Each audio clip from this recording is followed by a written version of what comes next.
Yo, aujourd'hui c'est mardi, j'ai pris un trade, j'ai un petit poids sur les épaules sur le fait que j'ai pris un B-trade hier lundi. Et voilà, j'ai ça pour cette semaine et pour tout le mois. Je vais avoir ce petit poids sur les épaules d'avoir pris un B lundi. Et aujourd'hui j'ai pris un bon trade. Et alors là, ce nouveau mois de trading, là on vient juste de commencer octobre, c'est la première semaine d'octobre. La vidéo précédente c'était lundi et là aujourd'hui c'est mardi de cette première semaine d'octobre.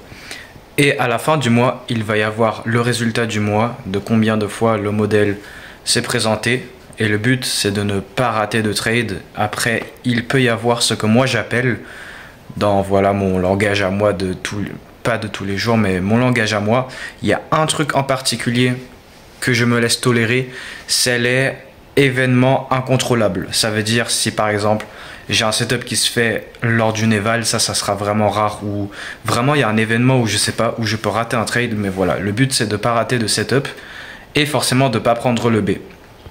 Et alors ce que je disais, c'est que à la fin du mois d'octobre, il va y avoir le résultat du mois avec les setups, considérant on n'en rate pas et on prend pas de B. Mais ce résultat, il va être, mon résultat en tout cas, il va être là, la différence s'est déjà creusée entre le résultat qui se fait, qui se réalise et le résultat potentiel à cause du B que j'ai pris lundi. Donc je vais avoir ça un peu sur moi ce mois d'octobre vu que j'ai pris un B. Et sinon je prends que des bons A setup. Et aujourd'hui j'ai pris un bon trade. Un truc aussi qui est mauvais à ne pas faire en trading, c'est blâmer les conditions de marché, c'est se plaindre et se trouver des excuses avec les conditions du marché. Si les conditions, j'arrive pas à parler là, je suis trop fatigué. Si les conditions du marché sont pas très bonnes, comme aujourd'hui par exemple, aujourd'hui c'était vraiment moche, mon modèle s'est formé, je l'ai pris. Et puis voilà, on va aller faire le trade récap après. Là, après, je vais aller faire le récap. Mais ce genre de conditions, il faut juste l'accepter. Ça fait partie du jeu. Et si on ne peut pas l'accepter, eh bien, trade pas parce que ça fait partie du jeu. Et ces conditions de marché aussi, c'est très important de pouvoir les identifier et de pouvoir bien sélectionner dans quoi est-ce qu'on va poser du risque et pouvoir éviter certaines pertes qu'on pourrait prendre si on lit pas trop bien ce qui se passe. Là pour aujourd'hui c'est pas ce genre de cas, mais il y a des cas où les conditions de marché ne sont pas très bonnes. Il faut pouvoir l'identifier et anticiper à l'avance le type de price action qu'on pourrait avoir. Et si on va et si on prend un trade, c'est vraiment si on a quelque chose de super bon, voire on cherche à ne pas prendre de trade du tout. Et après ça c'est des choses d'expérience. Mais voilà, les conditions de marché, c'est rien du tout, ça arrive quelques fois, ça fait partie du jeu. Et faut jamais rien dire sur les conditions de marché. Il y en a plein, ils se plaignent. Ah ouais, j'ai fait une mauvaise semaine à cause des conditions de marché, j'ai fait un mauvais mois à cause des conditions de marché. Mais si tu as pris que tes bons à setup, tu as exécuté ton modèle, tu n'as pas pris de mauvais trades et tu n'as fait rien d'autre, eh bien tu as fait ton taf et c'est juste, ça fait partie du jeu. Si les conditions de marché n'ont pas été très bien pour ton modèle sur une certaine semaine, voire même un mois, et voir, voilà, tu t'adaptes, le marché il est constamment en train de changer de certaines manières à d'autres. Il faut pouvoir s'adapter et toujours changer, toujours être en train de changer constamment. Ok, pour ce bon trade que j'ai pris ce mardi, ici, nous avons les Jolts à 10h et puis il y avait Trump à 11h. Et alors pour le trade, très bon trade. On est dans ce MMBM après avoir retracé dans le gap et là on monte pour aller à la ERL. Et moi je m'y attends à une daily range bullish aujourd'hui et au final c'est ce qu'on est en train de faire. Là il est 14h52 mais voilà, je la vois terminer comme ça. j'ai bon sur le scénario, mais comme j'avais dit juste avant le trade recap, c'est une de ces journées de Shopee où le prix n'a pas vraiment de claire direction, ni les achats ni les ventes gagneront. Au final, le prix il fait le mouvement, il va dans ma direction, mais entre-temps, il me sort de mon trade. Et alors sur cette daily range, on a eu ce mesh pullback IRB order block pour ensuite propulser. 4 heures, on a 7 BC comme IRL. Là, on a ce retracement côté de gauche. IRL, gap vers ERL, market maker buy model. Là, il est en cours. Ensuite, ouverture de minuit, Londres qui baisse, qui prend le bas de la journée précédente. À partir de là, on réagit. Et moi, je m'y attends en pré-market. Deux scénarios. Soit on continue à la hausse pour aller chercher en haut par rapport à ce que le prix il est. Ou alors, il vient, il sweep le bas de Londres pour ensuite monter et aller vers le haut de la journée précédente pour faire ce MMBM. Et on a laissé ces beaux hauts égaux par rapport aux hauts asiatiques et les hauts de Londres. Ça, c'est la première cible. Et puis, deuxième cible, c'est le haut de la journée précédente pour ce MMBM et continuer le programme bullish qui est en cours pour ce plus gros MMBM ici. Voilà, c'est juste la suite du Market Outlook que j'avais fait le week-end. Et là, ce qui se passe, Market Open, c'est cette bougie de M30, M15. Voilà, on a le Market Open qui ouvre, qui fait cette belle manipulation pour prendre le bas de Londres. À partir de là, on a une réaction et puis on remanipule une autre fois pour refaire une sweep de liquidité. Et à ce moment-là, on était en train de diverger avec le S&P. Là, on était tout en bas ici. Par rapport au bas de Londres, on était en train de diverger. Par rapport au bas qui est là, voilà. Mais pendant cette distorsion, moi à partir de ce point-là, maintenant je cherche mon inversement. J'ai pas du tout acheté sur ce CSD ici parce que il n'y a pas de clôture au-dessus et il peut juste mécher ça à l'intérieur du gap, prise interne pour ensuite baisser et c'est exactement ce qu'il a fait par la suite. Moi je veux voir un vrai inversement. Là il y a cette distorsion temporelle jusqu'à la macro de 45, là où il y a cette bougie de displacement sur le 5 minutes qui est donc passé au-dessus de tous ces hauts et qui a tout inversé. Moi, je suis pas le type de trader où j'entre sur l'inversement ici sur le 1 minute ou alors ça ou alors ça. Moi, je veux voir voilà, cette vrai inversement sur les temporalités un peu supérieures aux 1 minute. J'aime pas vraiment prendre de trade basé sur le 1 minute. Ça dépend les différents types de setup. Le cas du setup et la proportionnalité, la formation et la taille du prix, les bougies, la proportionnalité du setup. Là c'est un truc d'expérience, mais il y a des setups plus serrés et des setups plus larges. Là c'est un setup plus large et là sur le 3 minutes, voilà, on a ce beau passage au dessus. J'ai acheté suite à la clôture de la bougie M5 de 10h45 par la suite de ça. Et du coup ce que je disais, c'est que moi je suis pas le type de trader qui achète à l'intérieur ici. Et là, j'aurai un vraiment meilleur RR en visant la première cible qui est le haut de Londres. Et là, du coup, le prix il s'est retourné vers mon stop loss à partir de la prise de haut de Londres qui est genre juste après mon entrée parce que mon entrée, elle est haute. Mon entrée, elle est genre vraiment haute. Et c'est juste à côté des hauts de Londres sur lequel on est venu prendre pour baisser.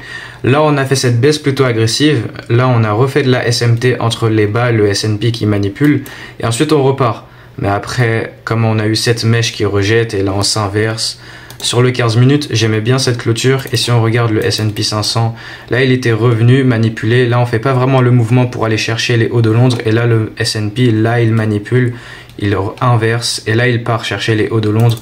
Mais voilà, il n'y a pas de claire direction. On passe entre les bas de Londres, hauts de Londres. On revient, on me stop loss et là enfin on va faire le mouvement, mais même pas, de toute façon je le vois pas du tout bien monter aujourd'hui. Et puis voilà pour le setup d'aujourd'hui, très bon setup. Il y avait aussi un setup de vente sur l'US 30, mais encore la même chose sur ce marché aussi. Voilà, on ping-pong entre haut de Londres, ici bas de Londres, achat mais qui part pas parce qu'il revient, vente qui part pas parce que il revient, et là on bouge et voilà, on reste à l'intérieur de cette journée. Le market open c'est ici et le price action c'est ça, et pareil, genre sans regarder toute l'information à gauche, tout ça, mais par rapport au market open, voilà, price action qui monte, qui descend, qui monte et qui descend. Et ce que je disais, c'est que ce genre de journée, il faut juste savoir les accepter, ça va arriver. Il y a des journées où avec l'expérience et avec notre taf de trader de toujours s'adapter au marché, eh bien il y a des journées à éviter de trader, mais là c'était une journée où il y a tout qui est aligné, j'ai un très bon setup. Et donc je l'ai pris, il me semble que j'ai fait toutes les bonnes explications, toutes les explications à faire sur ce trade. Ouais, dans tous les cas, ceux qui connaissent mon modèle, vous comprenez immédiatement pourquoi est-ce que j'ai pris ce trade. Très bon setup, je le prendrai tous les jours. Voilà, le marché, il fait ce genre de conditions et c'est à accepter. Moi, je vais juste dire le trade sur US30. Alors c'est exactement pareil, on est en cours de ce buy programme sur le MMBM en daily. Là on retourne, on trouve support. Là c'est voilà, réaccumulation pour continuer. MMBM à l'intérieur du plus gros MMBM pour continuer le programme bullish. Exactement pareil que sur le Nasdaq. Support sur cette BC H4. On a pris les bas de la journée précédente. Et là à partir de ce point là, ah non, on était d'abord en pre-market sur ce point là. On retrouve support sur la BC H4. Et on diverge avec le S&P 500 qui lui est venu prendre le bas de la journée précédente. Oui, après on va le chercher plus tard, mais ça c'est pour plus tard. Sur le moment en pré-market, là le prix il monte, il fait cette SMR pour faire ce plus petit MMBM. Et moi sur le market open, je cherchais à continuer cette hausse. Et ce qui s'est passé, c'est qu'on a pris les hauts de session asiatique. Et ouais, haut de session PM d'hier. Plus haut asiatique, beau haut égaux, on fait ce MMBM, on est dans ce gap H4 et là en fait voilà, on a un bon setup de vente mais c'est contraire à ma narrative, à ma direction qui est donc bullish pour cette journée. Et voilà, gap, sweep et là voilà, MSS, soit vente directement ou vente sur la reconfirmation après le pullback et il descend pour prendre les bas de Londres et faire ce MMSM après avoir pris ce MMBM. Et le prix s'est juste arrêté à ce point là. Forcément si je compte un 2 RR c'est pour viser plus bas, mais moi avec ma narrative bullish je veux pas vraiment viser en bas parce qu'on est censé tenir ce gap H4 comme on est encore en train de le faire. Et au final c'était pour sweep les bas de Londres. Donc voilà, on a eu un MMBM à l'intérieur de ça pour prendre les hauts asiatiques et les hauts de la session PM d'hier, trouver résistance sur cette BC et puis on revient, on fait ce MMSM après ce MMBM pour prendre les bas de la journée précédente, toujours tenir la BC H4 et là on monte en tenant encore ce MMBM qui pour moi voilà, c'est mon but d'aujourd'hui. Trade récap plutôt long mais j'explique beaucoup de choses. Là en fait c'est quoi ça? Je fais pas juste récap mon trade mais expliquer tout ce que c'est que je vois et tout ce que c'est qui s'est passé sur la journée. Très bonne journée, là on bouge en session PM, voilà, ma direction se fait et elle peut se faire. Moi, voilà, le but de mon modèle c'est que en mode pour moi, c'est à partir de ce point là que le prix il va y aller pour aller chercher ma cible. Et avec le displacement qu'il y avait, tout est bon, super. Eh bien voilà, la probabilité est là pour que ça se fasse, mais aujourd'hui c'est une de ces journées où on l'a pas fait. Là on pouvait continuer à partir de ce point là, ok, on n'est pas venu sous le bas là où j'ai placé mon stop loss. Le S&P il forme quelque chose de mieux, il est venu resweep et CSD M15. Ici ça se représente par ça sur le Nasdaq et là il pouvait y aller. Mais au final voilà, on a eu cette mèche de rejet en respectant la CB ici. Et puis on a continué plus bas et là on y va. Voilà, j'ai assez yappé, c'est qu'en fait, genre vraiment dans ma tête j'ai l'impression que j'ai jamais fini. J'ai toujours un truc en plus à expliquer, mais pas du tout. Et voilà pour ce trade récap d'aujourd'hui. Un setup de vente sur l'US30 mais je l'ai pas pris, je l'ai pas aimé parce que je voulais pas vendre.